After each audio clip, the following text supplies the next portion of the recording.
नमस्कार मंडळी, 15 फेब्रुवारी 2026 रोजी महाशिवरात्री साजरी करण्यात येणार आहे. भगवान शिव यांना समर्पित असा हा दिवस आहे.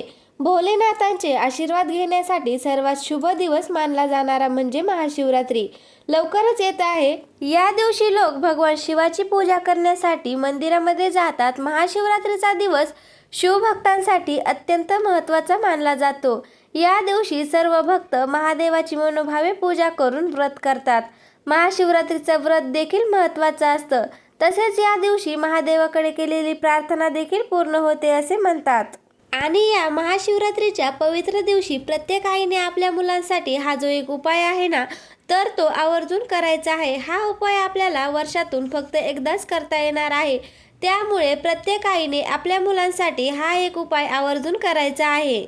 आपल्या मुलांच्या प्रगतीसाठी त्यांना कोणत्याही कामामध्ये अपयश येऊ नये, त्याचबरोबर त्यांच्या मनातील सर्व इच्छा आकांक्षा पूर्ण व्हाव्यात, त्यासाठी हा एक प्रभावी उपाय आहे. प्रत्येक आईने आपल्या मुलावरून ही एक वस्तू आहे ती उतरून फेकायची आहे, जेणेकरून मुलांच्या आयुष्यातील सर्व दोष, संकटे, विघ्न, अडीअडचणी हे दूर होतील. त्याचबरोबर मुलांची अभ्यासामध्ये प्रगती होईल, नोकरीमध्ये त्यांना खूप यश मिळेल. आणि मुलं जर हट्टीपणा करत असतील तर या उपायाने त्यांचा हट्टीपणा देखील कमी होईल. असा हा प्रभावी उपाय आहे. तर तो आपल्याला रविवारी महाशिवरात्रीच्या दिवशी करायचा आहे.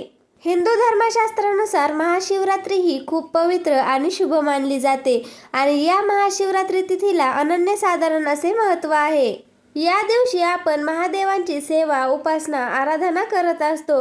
महादेव ज्या प्रकारे साम सदाशिव आहेत, आपल्या मनातील ज्या काही इच्छा आकांक्षा आहेत तर त्या नक्कीच पूर्ण करण्याचं काम हे देवादिदेव महादेव करत असतात.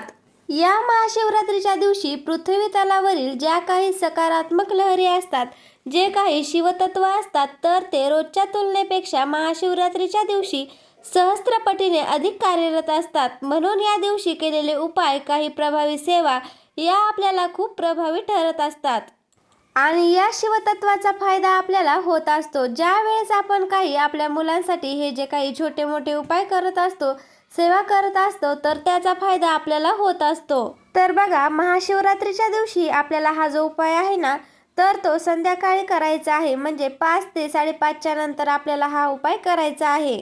आता बघा, तुम्हाला जर हा उपाय संध्याकाळच्या वेळी करणं शक्य नाही झालं तर तुम्ही रात्री 12 वाजेपर्यंत हा उपाय केला तरी देखील चालतो. जर तुमच्या घरामध्ये एखादी व्यक्ती असेल जी सतत आजारी पडत असेल, तर तुम्ही त्यांच्यावरनं सुद्धा ही जी वस्तू आहे ती उतरून फेकू शकता. त्याचबरोबर बघा, तुमच्या पतीवर देखील तुम्ही हा उपाय करू शकता. तसेच आपल्या घरात प्रत्येक व्यक्तीवर जरी तुम्ही हा उपाय केला तरीही चालू शकतं. तर आता हा उपाय तुम्हाला कशा पद्धतीने करायचा आहे, कोणत्या वस्तू घ्यायच्या आहेत, किती वस्तू घ्यायच्या आहेत, याबद्दल संपूर्ण माहिती मी तुम्हाला आजच्या व्हिडिओमध्ये सांगणार आहे.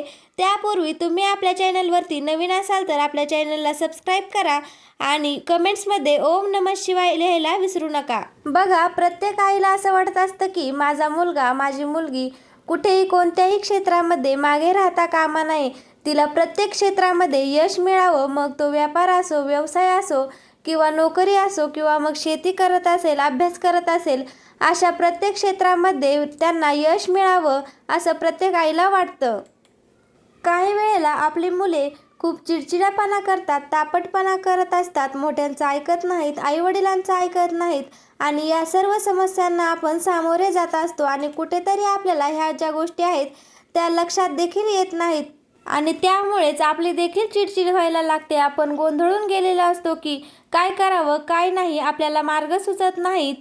पण ज्या वेळेस या काही पवित्र तिथी जवळ येतात, या पवित्र तिथीवरती आपण ज्या वेळेस या सेवा उपाय अगदी पूर्ण श्रद्धेने, मनापासून, विश्वासाने आणि भक्तीने करतो, त्यावेळेस नक्कीच आपल्याला त्याचे जे काही पुण्यफळ आहेत तर ते नक्कीच मिळत असतं.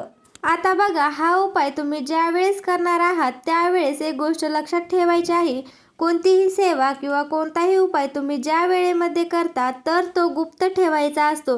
कारण लोकांच्या मनात आपल्याबद्दल काय विचार असतात, काय भावना असतात हे आपल्याला माहीत नसतं. त्यामुळे आपण हे उपाय गुप्त ठेवून करायचे असतात. ह्या उपायासाठी तुम्हाला बघा, जी पिवळी मोहरी असते ना ती लागणार आहे. त्याचबरोबर खडे मीठ, काळे उडीद आणि सुकलेली लाल मिरची या सर्व गोष्टी आपल्याला उपायासाठी लागणार आहेत. हा उपाय तुम्ही मुलांसाठी मुलींसाठी दोघांसाठीही करू शकता. वयाची कोणतीही मर्यादा नाही. तर बघा तुम्हाला हा उपाय कसा करायचा आहे. पिवळी मोहरी घ्यायची आहे, खडे मीठ, काळे उडीद आणि लाल सुक्या 2 मिरच्या तुम्हाला घ्यायच्या आहेत. उजव्या हातामध्ये घ्यायच्या आहेत. त्यानंतर तुम्हाला तुमच्या देवघरासमोर आसनावरती बसायचं आहे.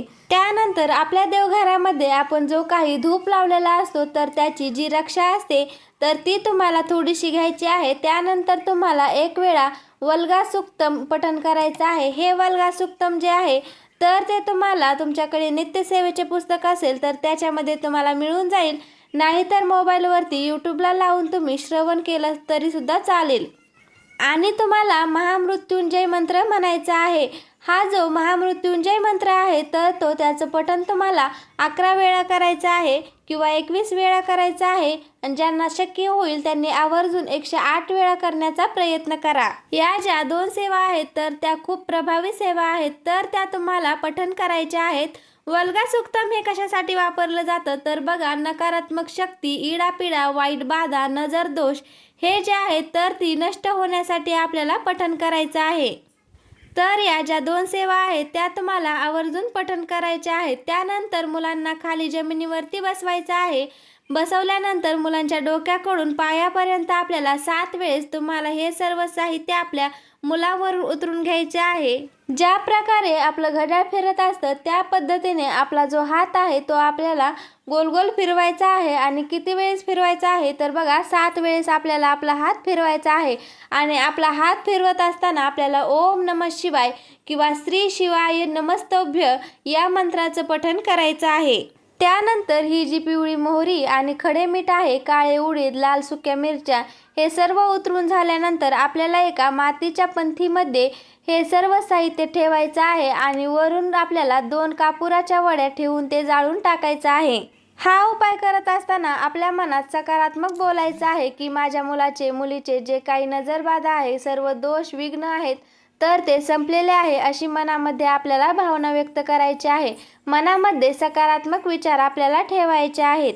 जर तुमचे मुलं बाहेरगावी शिक्षणासाठी असतील तर तुम्ही त्यांच्या फोटोवरनं हा उपाय करू शकता. तर आता बघा काही घरामध्ये 2 मुले असतील, काही घरामध्ये 3 मुले असतील तर आपल्याला प्रत्येक मुलासाठी वेगवेगळं साहित्य घ्यायचं आहे. पिवळी मोहरी सहित आपलं सर्व इतर साहित्य जे आहे ते आपल्याला वेगवेगळं घ्यायचं आहे. उपाय करत असताना आपल्या मनामध्ये सकारात्मक विचार ठेवायचे आहेत. पूर्ण श्रद्धेने आणि भक्तीने आपल्याला हा उपाय करायचा आहे. मनामध्ये देवाचं नामस्मरण करत हा उपाय आपल्याला करायचा आहे. तरच त्या सेवेचा उपायाचा जो काही फायदा आहे तर तो आपल्याला मिळत असतो. तर सर्वांनी हा उपाय करून पहा. आपल्या मुलांवरील सर्व दोष, नजरबाधा आणि अडचणी, विघ्न, अडथळे हे सर्व काही निघून जाईल. तर कसा वाटला तुम्हाला आजचा व्हिडिओ मला कमेंट्समध्ये नक्की सांगा. आवडला असेल तर एक लाईक करा आणि आपल्या चॅनलला सबस्क्राईब करायला विसरू नका. धन्यवाद.